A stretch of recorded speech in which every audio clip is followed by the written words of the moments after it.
Walaupun secara prakteknya nanti luring kita tetap masuk di kelas, tetapi untuk teorinya kita masuk melalui daring. Kemudian hari ini saya lihat ada 2 jadwal ya, satu yang pagi dan satu lagi nanti yang siang ya. Iya. Iya kan? Seperti itu ya jadwalnya ya. Jadi satu hari kita ada 2 materi yang disampaikan tetapi dengan jam yang berbeda. Kalau saya melihat dari jadwal seperti itu. Dan linknya juga sudah dibuat. Jadi nanti kita masuk lagi di jam 14 ya. Kalau saya nggak salah, tunggu saya cek kembali. Jam 13.50, Bu. 13.50 ya Danu ya, yang siang ya Nak. Ya, baik. Jadi 13.50 nanti kita masuk lagi untuk materi berikutnya. Untuk materi teori terakhir kali yang saya sampaikan adalah hipersensitivitas ya. Jadi reaksi hipersensitivitas. Reaksi hipersensitivitas itu terbagi lagi, dia ada tipe 1, tipe 2, tipe 3, dan tipe 4. Nah, itu sudah selesai di semester kemarin. Tetapi nanti bisa saja untuk menambahkan beberapa lagi tentang hipersensitivitas akan saya tambahkan mungkin di kuliah yang akan datang. Untuk hari ini materi kita adalah tentang imunologi. Kelihatan nggak? Oh, sorry. Bentar ya, saya share screen dulu ya. Ya, sudah kelihatan? Sudah ya? Sudah kelihatan, Danu? Belum, Bu. Belum Masih loading. kelihatan. Masih loading, Bu. Di sini sudah share screen. Sudah, Bu. Udah ya, udah kelihatan ya share screen-nya ya. Jadi hari ini yang kita bicarakan adalah tentang imunologi kanker. Jadi nanti untuk imunologi itu ada imunologi profilaksis, ada imunologi kanker, ada imunologi tumor. Jadi perbedaannya pasti ya jelas lah kalau imunologi profilaksis itu adalah berkaitan dengan imunisasi. Umumnya dibicarakan tentang imunisasi atau vaksinasi, itu kita sebut dengan imunoprofilaksis. Kemudian imunologi kanker, nanti cerita tentang kanker, tentang CA. Jadi prakteknya nanti mungkin bisa dijelaskan tentang pemeriksaan yang berkaitan dengan imunologi kanker, kemudian yang tumor bagaimana, apakah perbedaan antara kanker dengan tumor, nanti bisa kita lihat apa yang berbeda sih. Orang suka mengatakan tumor itu kanker gitu, kanker itu udah pasti kanker gitu, kalau tumor itu orang selalu menyebutkan kanker gitu. Tapi itu kan nanti ada apalagi penggolongannya lagi, mana yang dikatakan ganas, mana dia yang tidak ganas ya. Oke, kita mulai dengan imunologi kanker. Imunologi kanker adalah ilmu yang mempelajari tentang kanker. Kanker itu CA itu disebut dengan keganasan.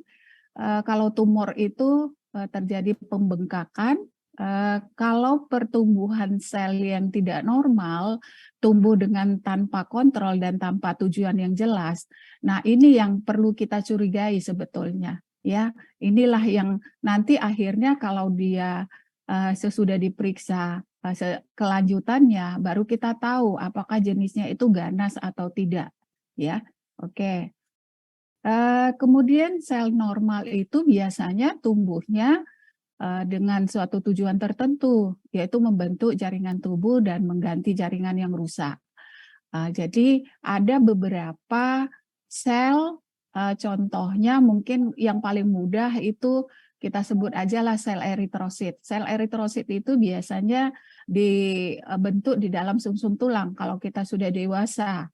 Nah, sel darah merah itu dia akan berganti, kemudian akan rusak dan akan membentuk sel yang baru. Nah, itulah salah satu sel yang normal. Kemudian kalau sel tumor bagaimana? Apakah perbedaannya antara sel yang normal dengan sel tumor? Pada umumnya, semua pembengkakan, bentuk pembengkakan atau benjolan pada tubuh itu dikatakan tumor. Jadi mau menonjol dalam artian dalam keadaan patologis ya. Ada saat-saat yang memang kita curigai ini kenapa ya semakin hari kok semakin besar gitu. Nah, itu juga salah satu hal yang perlu kita periksa gitu. Jadi misalnya ada pembengkakan pada kaki, pada lengan, atau pada bagian-bagian tubuh lainnya, nah itu perlu kita curigai. Apakah ini memang hanya pembengkakan biasa, tetapi intinya kalau dia semakin hari semakin membesar, nah ini perlu kita curigai. Kemudian biasa dipakai menyatakan benjolan abnormal akibat pertumbuhan jaringan yang baru. Nah, ini sama ya. Jadi dia tiap hari itu berkembang menjadi lebih besar, lebih besar. Kemudian ada pengganti nama tumor jinak. Nah, ini tadi yang saya bilang. Ada yang dikatakan tumor itu ganas, ada yang jinak. Itu nanti dengan melakukan pemeriksaan lab-nya. Oke. Kita lanjutkan. Semua benjolan tadi di awal kita sudah mengatakan bahwasannya semua benjolan itu kita katakan tumor, tapi tidak semua tumor itu adalah kanker, ya, perlu digarisbawahi seperti itu. Tumor itu terbagi atas dua, ada tumor benigna, ada tumor maligna.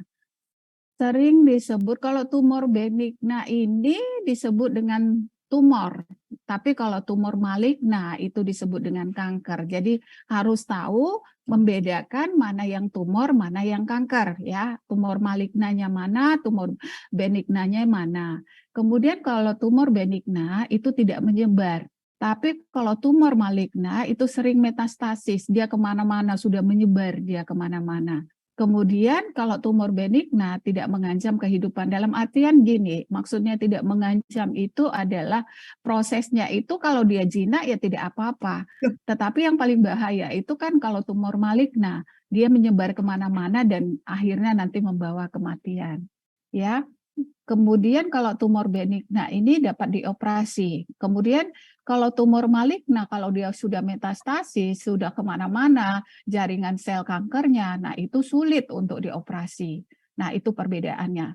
Kemudian tumor benigna ini angka pertumbuhannya lambat. Jadi dia proses membengkak atau bukan membengkak ya, pembesarannya itu lambat. Tapi kalau tumor maligna itu lebih cepat dia dibandingkan dengan tumor benigna. Oke, sampai di sini ada kira-kira yang mau ditanyakan? Atau saya tambahkan sedikit lagi nih ada perbedaannya. Kemudian ada beberapa gambaran mitosis. Mitosis itu adalah pembelahan sel ya, dari 1 menjadi 2, 2 menjadi 4. Ya, kemudian ada banyak gambaran mitosis, kemudian tumbuh ekspansif, sedangkan pada tumor maligna itu infiltratif. Kemudian di sini ada encapsulation biasanya ada, kemudian di sini adalah pseudo encapsulation. Jadi ada perbedaan di sini nanti pada pembungkus dari selnya itu, ya. Kemudian di sini ada 4 jenis utama kanker yang disebut pertama adalah karsinoma. Ini kalau karsinoma ini biasanya dia menyerang jaringan epitel. Kalau sarkoma ini biasanya dia menyerang jaringan ikat atau compacting tissue atau sel otot atau tutors. Orang kadang-kadang menggunakan beberapa istilah tetapi artinya sama. Kemudian ada limfoma, limfoma yang mengenai jaringan limpa. Jadi ada pembengkakan pada limpanya. Kemudian leukemia, kalau leukemia saya kira semuanya sudah paham ya, dengan peningkatan jumlah leukosit yang lebih dari normal, yang berkaitan dengan jaringan darah ini. Oke, sampai di sini kira-kira ada pertanyaan, silakan. Sebelum kita lanjutkan kembali.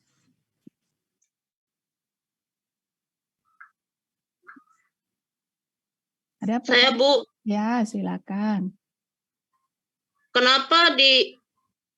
Kenapa tumor maligna ini sulit dioperasi, Bu? Sedangkan yang tumor benigna itu dapat dioperasi. Apa saja contohnya, Bu? Sebenarnya kata sulit itu sebetulnya bukan sulit yang memang tidak harus dioperasi, tidak seperti itu. Karena tumor maligna ini dia kan jaringannya tidak ganas. Jadi kalaupun kita operasinya agak lambat itu tidak masalah. Jadi kapan aja bisa. Tetapi kalau tumor benigna, kalau tumor maligna itu biasanya kalau memang sudah terdiagnosa dia misalnya kanker, sesudah dibiopsi ya, itu tumor itu kan nanti diambil tuh jaringannya, kemudian kita dibiopsi, kemudian jaringannya itu diperiksa. Itulah yang kita sebut dengan mata kuliah kita sitohistoteknologi, nanti dibuat dia preparatnya, kemudian dilakukan embedding, kemudian pengecatan dan segala macam prosesnya, dipotong jaringannya itu sehingga jaringan halus itu bisa terlihat sel-selnya ganas atau tidak gitu. Jadi sebetulnya bukan mudah atau tidaknya. Kalau sudah diketahui misalnya untuk tumor maligna dia di awalnya sudah positif CA, nah secepatnya itu dipotong, dioperasi, kasarnya dioperasi ya, supaya tidak menyebar kemana-mana. Itu tujuannya sebetulnya. Jadi bukan karena mudah atau tidaknya sebetulnya, tetapi untuk mencegah tidak menyebar kemana-mana, tidak metastasis, nah itu dibuatlah dia, dilakukanlah operasi atau pemotongan jaringan sehingga jaringan sel ganas ini tidak menyebar kemana-mana. Seperti itu. Ya, kira-kira paham? Paham, Bu. Paham ya? Ya, oke. Ada lagi pertanyaan? Silakan. Kalau ada yang kurang jelas tadi Ibu jelaskan, yang Ibu sampaikan, silakan untuk ditanyakan.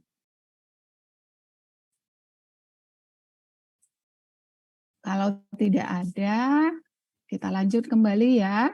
Nah, ini ada beberapa kanker, jenis kanker tumor maligna yang bisa kita lihat, ada leher rahim, ada payudara, ada limfoid sekunder pada kulit, nasofaring, kemudian ada rektum, ada jaringan ikat, ada tiroid maupun di kolon. Jadi persentasenya itu paling tinggi kasusnya itu adalah pada leher rahim pada umumnya.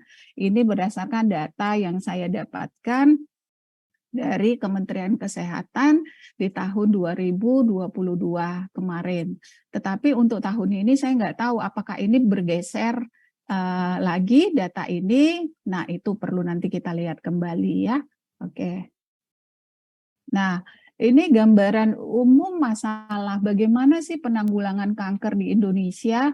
Yang pertama adalah kebijaksanaan kanker secara nasional itu belum ada aturan yang jelas gitu loh. Jadi kalau misalnya malaria, TB, nah itu ada dan mereka juga sudah punya program. Programnya itu misalnya mengeliminasi TB tahun sekian, mengeliminasi malaria tahun sekian gitu. Jadi kalau untuk kanker ini setahu saya sampai hari ini ya yang saya baca-baca belum ada. Kanker itu ya memang harus ditangani secepatnya gitu, tetapi kebijakan tentang secara nasionalnya belum ada. Yang kedua, koordinasi dalam penanggulangan penyakit kanker juga masih kurang gitu. Jadi memang mungkin karena kanker ini perjalanan penyakitnya itu kan panjang ya, tidak bisa kayak kita demam makan obat terus sembuh gitu, nggak bisa seperti itu. Jadi ada waktu rentang yang memang prosesnya itu panjang gitu. Kemudian yang ketiga adalah sistem pencatatan atau registrasi juga belum memadai. Jadi data-data penderita kanker itu juga sulit untuk mendapatkan data yang absolut, data yang memang benar-benar data yang bisa kita pegang sebagai data penderita kanker gitu. Walaupun memang ada beberapa yang diekspos, apakah itu dari kementerian, tetapi memang kadang-kadang itu juga tidak sesuai. Dari kementerian mungkin bisa kita jadi pegangan, tetapi ada beberapa rumah sakit yang mungkin tidak melaporkan pasiennya penderita kanker, sehingga Kementerian Kesehatan juga agak kesulitan untuk mencari data tersebut ya. Kemudian yang keempat adalah penderita datang sudah dalam keadaan stadium lanjut. Nah, ini yang saya bilang tadi, kalau dibiarkan sesudah dia diketahui CA, kemudian tidak ditindaklanjuti dengan melakukan operasi atau ya paling tidak memotong jaringan yang memang supaya tidak menjalar kemana-mana, supaya tidak metastasis. Nah, itulah pencegahan pertamanya sebetulnya ya. dan kemudian nanti biasanya kemoterapi. Nah, itu juga salah satu pencegahan kanker atau pengobatan kanker yang bisa kita, bukan pencegahan, pengobatan ya, pengobatan kanker yang bisa kita tindak lanjuti. Oke. Nah, yang kelima adalah jumlah penderita kanker stadium lanjut ini masih cukup tinggi. Kemudian penyebaran dan jumlah fasilitas pelayanan juga belum memadai. Ya, misalnya ada beberapa puskesmas yang menangani tentang penderita kanker juga nggak bisa ya, dia harus dibawa ke rumah sakit yang tipenya lebih tinggi, yang alatnya juga lebih memadai untuk bisa melakukan pemeriksaan kankernya ganas atau tidak, sel-sel ganasnya sudah menyebar sampai seberapa jauh gitu ya. Kemudian sistem rujukan belum berjalan sebagaimana mestinya. Kemudian pengetahuan tentang faktor resiko dan cara hidup yang sehat belum diketahui secara merata. Jadi mungkin kalau yang ke-8 ini sekarang sudah mulai berkembang ya, sudah banyak ekspos yang mengatakan bahwasannya makanan-makanan siap saji itu juga salah satu penyebab pemicu untuk kanker. Nah, itu juga perlu kita waspadai, apalagi yang muda-muda ini. Apalagi anak kos ya, anak kos biasanya suka makan Indomie kan, yang gampang, murah, enak ya kan, ya memang enak, bumbunya juga lengkap ya. Nah itu juga salah satu sudah diteliti salah satu pencetus untuk terjadinya kanker seperti itu. Jadi kita memang harus waspada, sebetulnya waspada dengan kondisi-kondisi yang seperti ini. Oke, kita lanjut kembali. Kemudian jumlah penduduk yang berusia lanjut makin meningkat sehingga penyakit degeneratif dan neoplasma makin meningkat. Penyakit degeneratif ini contohnya sakit DM, jantung. Ini termasuk penyakit yang tidak menular sebetulnya, penyakit degeneratif ini. Ini muncul di saat memang kebanyakan pada usia lanjut, pada lansia, karena apa? Sistem metabolisme tubuhnya sudah mulai menurun. Jadi kalau dia menurun, otomatis kan sangat berpengaruh ya terhadap terhadap metabolisme tubuhnya gitu. Jadi memang harus lebih banyak kontrol intake makanan, konsumsi makanan. Jadi orang tua itu udah mulai ada nanti rematik, udah ada mulai kolesterol, udah ada mulai jantung. Nah itu pola makannya juga harus dijaga akhirnya, supaya tidak terjadi hal-hal yang lebih parah lagi, yaitu penyakit degeneratifnya lebih mengkhawatirkan, karena orang tua juga sistem metabolismenya tadi seperti yang saya bilang sudah mulai menurun. Kemudian peraturan perundang-undangan dalam penanggulangan penyakit kanker masih kurang sempurna. Nah ini juga seperti yang saya bilang tadi ya, itu juga ini. Kemudian faktor, ini sudah, kausa kanker, CA bukanlah penyakit tunggal penyebab. Penyebabnya bukan tunggal. Penyebabnya apa? Nah itu tadi yang saya bilang, barusan saya sampaikan. Jadi makanan siap saji, junk food, dan segala macam makanan-makanan yang bisa memicu timbulnya kanker. Memang mungkin pada saat ini, pada saat muda, seusia kalian ini, mungkin itu nggak kelihatan, masih enak-enak aja, daya tahan tubuh masih bagus, kemudian metabolisme tubuh masih bagus, tapi nanti bisa di saat di atas 30, 40 tahun, 50 tahun, nah itu baru muncul dia. Karena konsumsi bertahun-tahun sampai puluhan tahun, akhirnya kan terjadi pengendapan, dan itulah yang memicu akibatnya terjadi sel-sel kanker yang ganas akhirnya, ya. Oke. Nah, di sini ada faktor resiko yang dianggap sebagai penyebab kanker ya. Faktor kimianya itu kulit pada pekerja pembersih corong asap, ini biasanya di Inggris. Tapi ini contoh yang orang-orang kerja di pabrik. Tapi sebetulnya bukan hanya orang yang bekerja saja, orang-orang yang bekerja di pabrik percetakan juga misalnya itu beresiko. Tetapi yang paling umum aja, yang umum seperti yang saya sampaikan tadi, mahasiswa-mahasiswa yang kos pada umum, bukan berarti yang tidak kos tidak pernah ya, tapi hampir sama lah. Kalau orang muda itu kan maunya yang simple makanannya, yang enak, kemudian yang gampang gitu. Jadi hanya makan Indomie saja pakai telur, sudah bisa makan pakai nasi ya.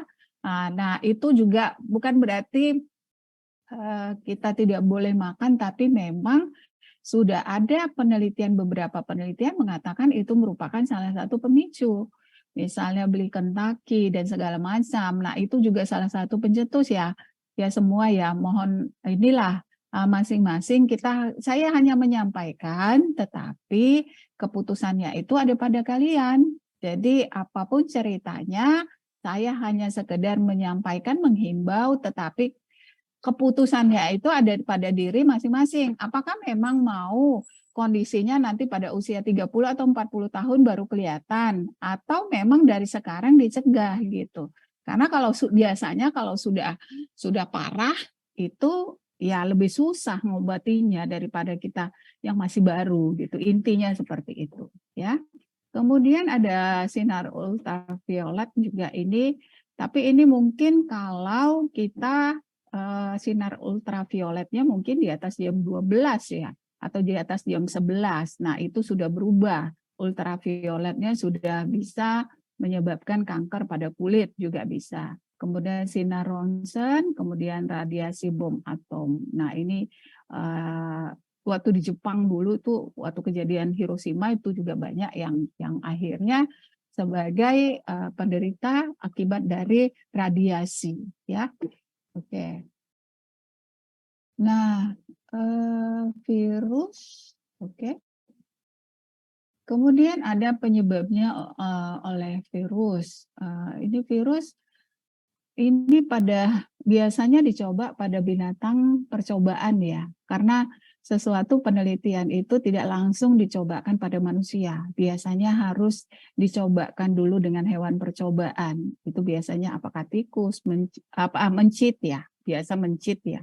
Nah, ini dicobakan ke situ. Orang tidak akan membuat suatu uji coba itu pada manusia langsung karena itu sangat beresiko. Kemudian ada makanan.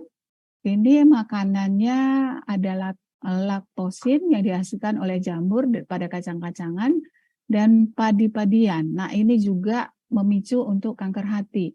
Jadi tidak semuanya bisa kita makan sebetulnya ya. Kalau kita melihat dari apa yang disampaikan di sini, ya sebetulnya yang menyaringnya sebetulnya kita sendiri.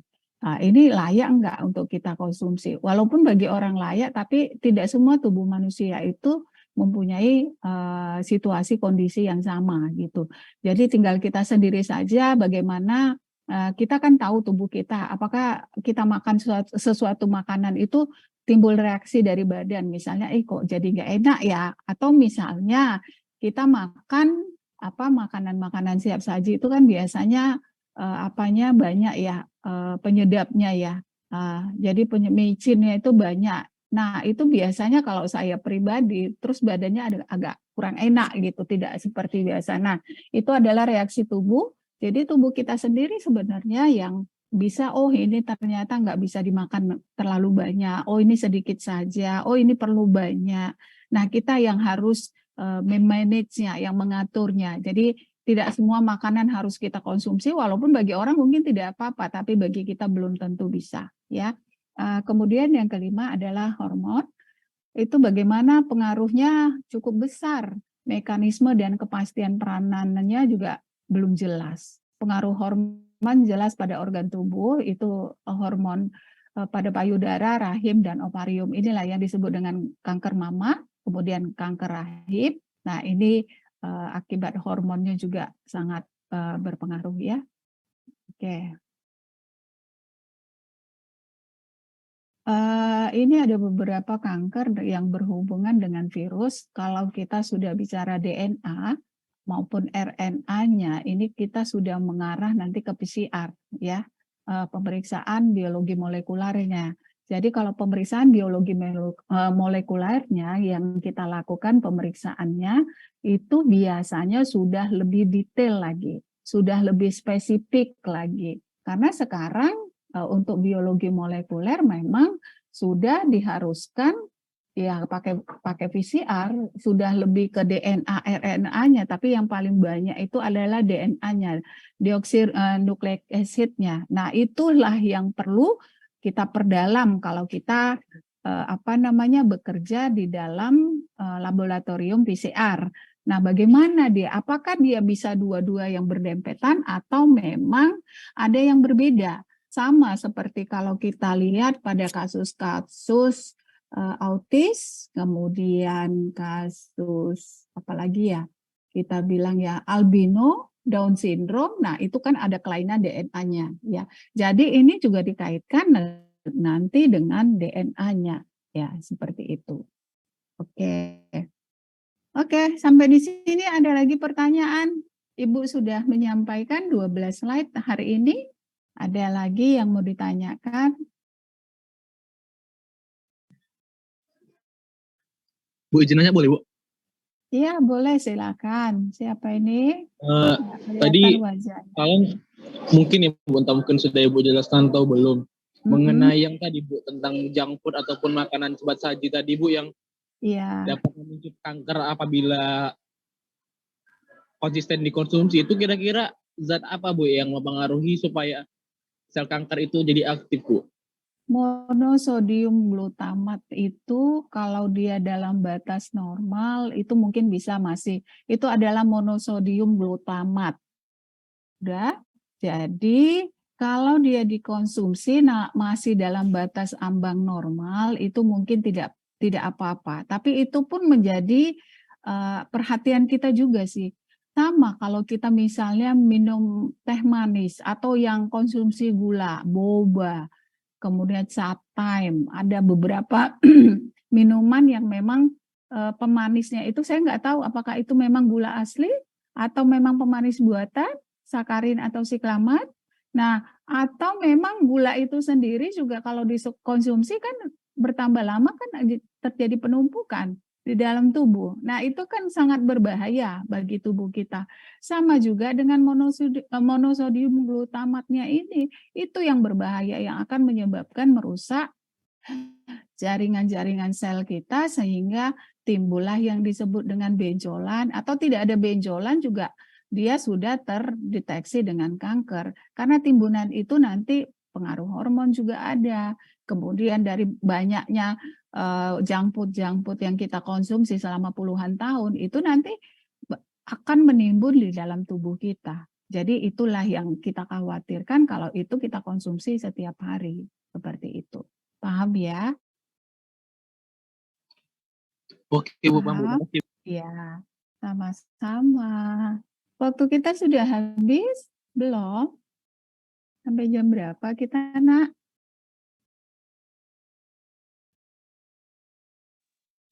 Sampai jam berapa kita? 11.20. 11.10 berarti 6 menit lagi ya. Oke. Ada lagi pertanyaan untuk 6 menit berikutnya, nanti kita lanjut di jam 14 ya, jam 14. Ada lagi? Kalau tidak ada, Ibu tambahkan sedikit lagi slide-nya. Nah, ini ada beberapa jenis virus yang bisa kita lihat, ini jenis virus, tadi sambungannya ya. Kemudian ini juga ada papilomavirus, kemudian ada papovavirus, hepatitis B virus, kemudian ada sitomegalovirus. Kemudian untuk virus RNA-nya ini biasanya T-cell leukemia virus, jadi penyakit leukemia. Tapi kalau yang kita lihat di sini, kalau hepatitis itu dia papovavirus itu yang menyebabkan hepatitis B virus. Makanya kalau kita sudah menderita hepatitis, ini contohnya ya, kalau kita periksa hepatitis B-nya itu positif, sudah, itu kalau kita biarkan nanti hatinya akan mengeras. Kalau hati lever ya, bukan hati sakit hati ya, enggak. Bukan hati sakit hati karena diputusi pacar sakit hati, bukan yang seperti itu. Jadi kalau kita periksa hepatitis B-nya itu positif, nah kalau itu tidak diobati, maksud saya, itu nanti hatinya akan lama-lama mengeras terjadilah karsinoma, terjadilah kanker hati namanya. Makanya orang kadang-kadang kalau yang bandel kanker hati kali, keras kali hatinya ya. Nah, sama juga dengan ini keadaannya, hatinya akan mengeras gitu. Jadi disebabkan oleh virus tadi itu, makanya hatinya bisa membengkak jadinya. Sebetulnya bukan mengeras, membengkak dia. Yang seharusnya normalnya itu mungkin ukuran hati itu misalnya 10 mikron. Jadi bisa membengkak 3 atau 4 kali lipat. Nah, itu yang kita khawatirkan. Kalau untuk hepatitisnya, kalau tidak cepat ditangani, kalau udah kita periksa hepatitis B virusnya itu positif, nah cepatlah bagaimana cara penanggulangannya. Misalnya, contohnya jangan banyak makan yang berlemak-lemak, ya kan? Tidak boleh. Kemudian harus banyak mengkonsumsi gula. Kemudian tidak boleh kerja terlalu capek. Nah, itu salah satu faktor yang bisa mempercepat penyembuhan pada hepatitis, ya, itu tadi. Oke. Ibu rasa sampai di sini aja ya dulu ya. Kalau tidak ada pertanyaan, kalau ada pertanyaan silakan. Nanti kita lanjut kembali di jam 14.40. Oke. Ada lagi nak di screenshot boleh Danu? Siapa bisa screenshot? Silakan nak, kita nanti dikirim sama ibu ya. Bukti kita bahwasanya kita sudah melakukan pertemuan hari ini. Oke, jadi kita sampai slide yang ke-13 ya. Nanti baru kita masuk dengan mekanisme kanker. Oke, silakan di screenshot nak. Siapa yang moto? Siapa? Silakan. Jitni bisa screenshot. Jitni. Siapa yang bisa screenshot? Jitni bisa? Alvira, Bu. Alvira bisa ya? Oh, Alvira. Alvira bisa? Dibuka kamera. Dibuka kameranya semua ya, karena ini udah terekam sama Ibu. Jadi nanti kalau yang tidak hadir, Ibu anggap dia tidak hadir di sini, berarti Ibu anggap dia tidak hadir, absen ya. Oke. Ya, Alvira. Share-nya Bu, Kasih. ditutup. Oh iya, sorry. Ya, Ibu tutup dulu ya share screen-nya ya. Oke. Oke, sudah. Alvira, boleh nak? Silakan. Ya, slide 1, 1, 2, 3. Slide 2. Slide 3. Slide 4. Slide 5. Slide 6. Slide 7. Udah, Bu? Sudah, oke. Alvira nanti dikirim ke Ibu ya nak, ke WA Ibu ya. Ya, Bu. Ya, oke, yang ada foto Ibu. Yang ada foto Ibu dan foto kalian semua. Sama-sama semua ya. Oke, loh Sahlan baru masuk ya? Sahlan baru masuk. Dari tadi nggak Ibu lihat? Nah, Dari tadi Bu, tadi kan Sahlan udah nanya juga Bu, yang pemicu kanker tadi Bu. Oh, kamu yang bertanya tadi. Kok Iya, Ibu Bu. nggak kelihatan wajahnya, nggak muncul? Kamera depan Sahlan rusak Bu, kamera belakang Bu. Oh, patut Ibu cari-cari siapa yang bertanya. Tapi tahu suara laki-laki, tapi Ibu nggak tahu siapa itu. Makanya Ibu Iya, Bu, cari-cari kamera depan wajahnya. rusak Bu. Oh, gitu. Ya udah. Maaf ya, Bu. Ya udah nanti kita lanjut ya jam 14. Jam 14.40 kalau saya nggak salah ya. Sydney ya. Jam berapa kita masuk, Nak? Jam berapa Danu kita? Jam berapa, Nak? 13. 50, Bu. 14.50. Berarti jam 3 ya? 13.50, Bu. 13.50. Berarti jam 2 kurang 10. Iya. Benar, Bu. Iya benar, Bu. Oke. Baik, terima kasih anak-anak Ibu semuanya sudah hadir pada kuliah pertama kita pada hari ini, pada semester ganjil tahun ajaran 2023-2024. Mudah-mudahan apa yang saya sampaikan tadi dapat bermanfaat bagi kita semua. Mudah-mudahan apa yang disampaikan tadi bisa dipahami dan dimengerti. Nanti kita lanjutkan kembali perkuliahan kita di jam 13.50. 13.50. Baik, terima kasih. Assalamualaikum warahmatullahi wabarakatuh. Ya. Waalaikumsalam. Terima kasih, Bu. Shalom.